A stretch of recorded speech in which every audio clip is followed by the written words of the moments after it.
They were born different, and the society has always been treating them cruel, starting from their parents, who have been locking them inside and hiding them from visitors. They depend on only $80 per year.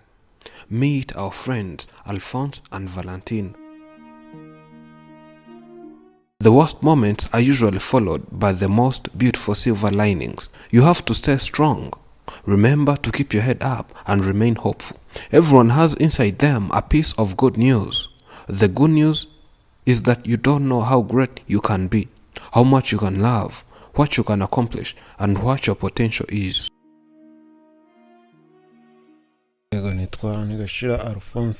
I'm called Alphonse. I'm 29 years old. And my sister here is called Valentine. We are all disabled and we live together. There are other two brethren who are not here.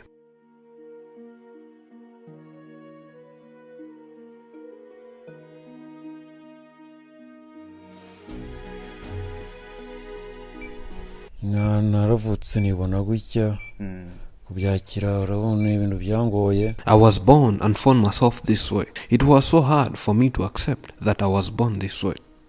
I always blamed myself for being this way. I always felt ashamed of myself. But after 10 years, I had to accept who I am. At home, they always locked us inside. Whenever a visitor came, they never wanted us to be seen by the public. Even our parents were not proud of their children.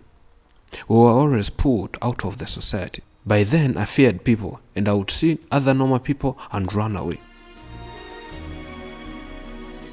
Arina mama, ariko asukuru ntago bamubaraga mu bakazana, bavuga ko atabyaye. My mom was less valued in the family.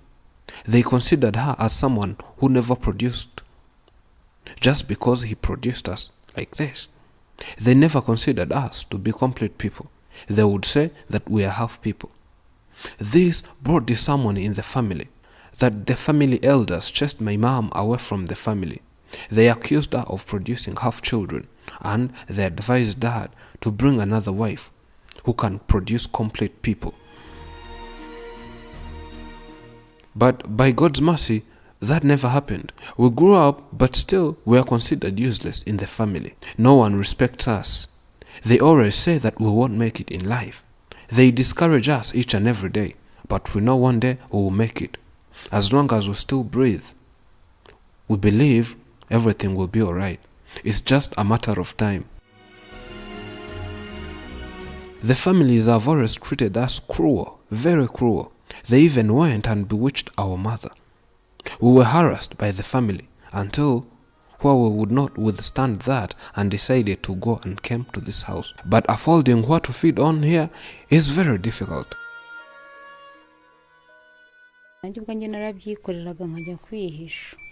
Same applies to me. Whenever I saw other people, I would run away and hide myself. I could see myself and compare to others, then realize I'm different. This created kind of disbelief inside me that I would never be proud of who I was. I never wanted to go where other normal people are.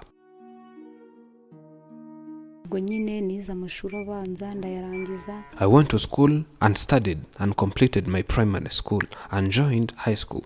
But due to life challenges where I had to study and work at the same time so as to provide food and fees, this was a difficult combination that forced me to drop out of school because I had started underperforming at school due to life struggles. I said, let me stop schooling, then start cultivating. We will at least depend on the harvest, and that's what I did. But cultivating is also a difficult task for me.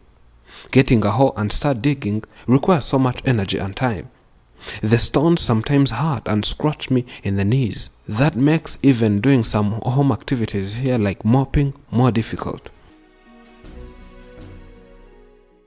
My knees are having a certain disease that I don't know.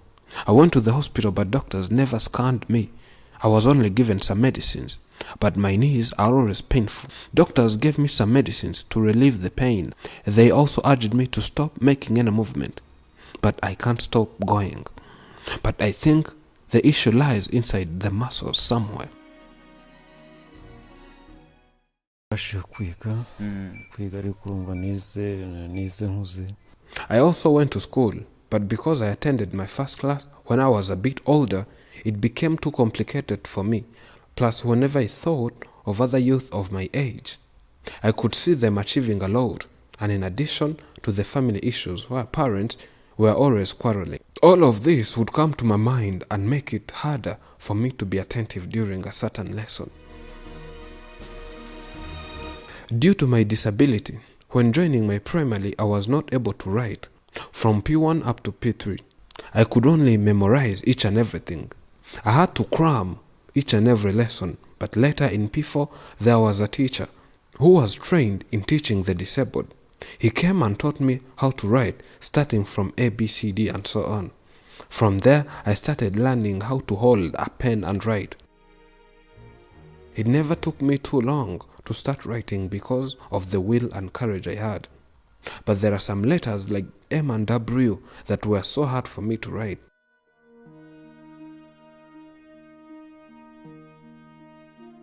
I don't always think about marriage because it's a big project. I think of it as any other normal person, but implementing it is not for now. I have to prepare for my wife so that she will have what to eat. I also have to prepare for our future kids. Because we experienced a bad life during our childhood, and I don't want my child to suffer same consequences. I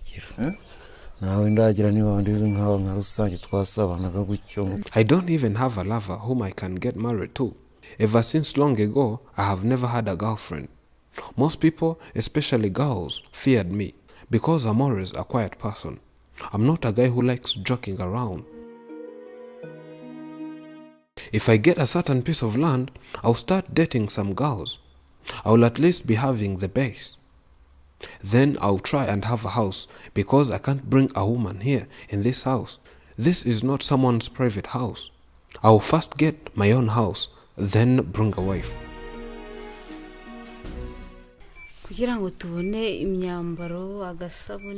For us to get clothes, soaps and food, we are given $80 per year. And we are 4 here. And that is too little for us to survive by depending on that. It's not enough. We try and cultivate here so as to rely on the harvest, but this piece of land is too small for us to depend on it.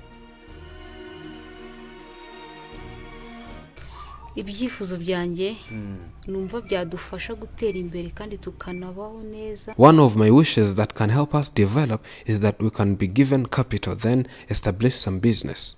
But due to my disability and my weak knees, I need a wheelchair for me. And the brother also needs a wheelchair so that we can at least move freely. Though we try and make some moves, but it's hard for us. Thirdly, we need prosthetics for my young sisters who have no legs. Though today, they are not here. Since childhood, business was always something I wanted to do. I dreamed of being a businessman since I had 5 years, but lack of enough capital has always hindered my dreams to come into reality. But I believe this is just a matter of time. Work hard for what you want because it won't come to you without a fight. You have to be strong and courageous and know that you can do anything you put on your mind to. If somebody puts you down or criticizes you, just keep on believing in yourself and turn it into something positive. Your work is going to fill a large part of your life, and the only way to be truly satisfied is to do what you believe is great work. And the only way to do great work is to love what you do. If you haven't found it yet, keep looking. Don't settle. As with all matters of the heart, you will know when you find it. Thank you for watching. This is Afromax English, and I'm Elijah. Remember to subscribe.